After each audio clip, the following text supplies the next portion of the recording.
бір. Егер сіз деніңіз сау бола тұра жындыханаға барып есім дұрыс емес десеңіз не болады? Дэвид Розенхан есімді ғалым солай істеп көрген, және одан не шыққанын қазір айтып беремін.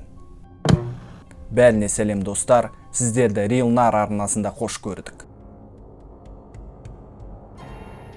1973 жылы ақш-та өзгеше бір эксперимент өткізген.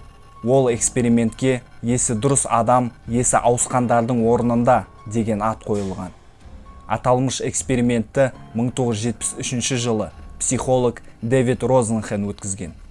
Дэвид адамның есі ауысқанын 100% анықтау мүмкін емес екенін дәлелдеген. 8 адам, 3 психолог, педиатр, психиатр, суретші және Дэвидтің өзі жындыханаларға, яғни психиатриялық клиникаларға басымда бір дауыстарды естимін деп барады. Шын мәнінде 8 адамның бәрі де сау болған. Олар тек жындының кейпін танытып, кейін дәрігерлерге сау екендігін көрсеткісі келеді. Жындыханаға түскен бойда дәрігерлер олардың сау екендігіне сенгісі келмейді. Дәрі ішкізу басталады. Ал бостандыққа тек күштеп емдеу курсы аяқталғаннан кейін ғана бірақ шығады. Бірақ Дэвид мұнымен тоқтағысы келмейді.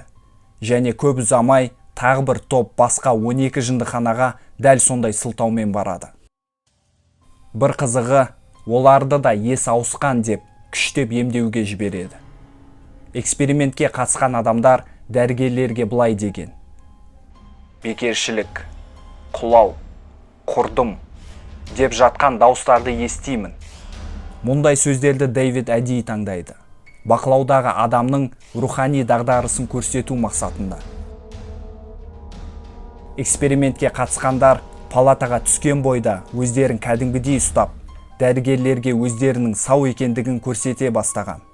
Мені дауыстар мазаламай қойды деген. 3 аптада жындысымақтар дәрігерлер мен жұмыскерлерге сау екендігін әрең дәлелдеген. Ал экспериментке қатысқандардың бірі есі дұрыс болса да жындыханада 52 күн өткізген. Жындысымақтардың медкарталарына ремиссиядағы, яғни беті қайтқан шизофрения диагнозы жазылған. Былайша айтқанда, сап-сау адамға неше түрлі диагноз қойып, есінен ауысты деп жіберген. Эксперимент туралы бәрі білген соң, психиатрлардың арасында шу көтерілген.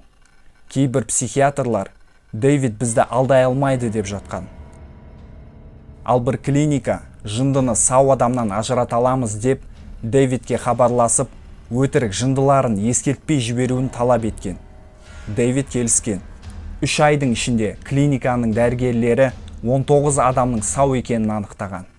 193 адамның ішінен. Яғни 193 сау адамдардың ішінен. Одан кейін олар 41 адамды сау деп қайтарып жіберген.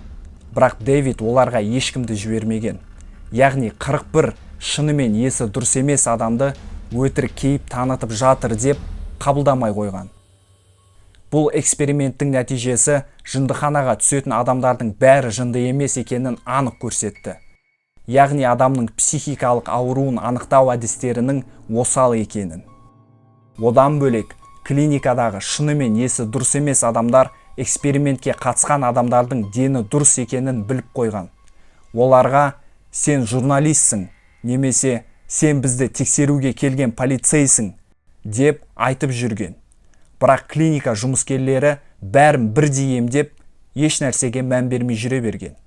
Десек те, Дэвид Розенханның арқасында психикалық диагностика әдістері қайта қаралған, және 1980 жылы психикалық аурулардың анықтамалығы жұмысына септігін тигізген. Ал сіздер қалай ойлайсыздар? Бізге біртүрлі болып көрінетін адамдар шын мәнінде сау, тек өзгешерек пе? Комментарийге ойларыңызды жазып кетсеңіздер. Және осы видео ұнаған болса лайк басып, арнама жазылып, қоңыраушаны мыжып кетіңіздер.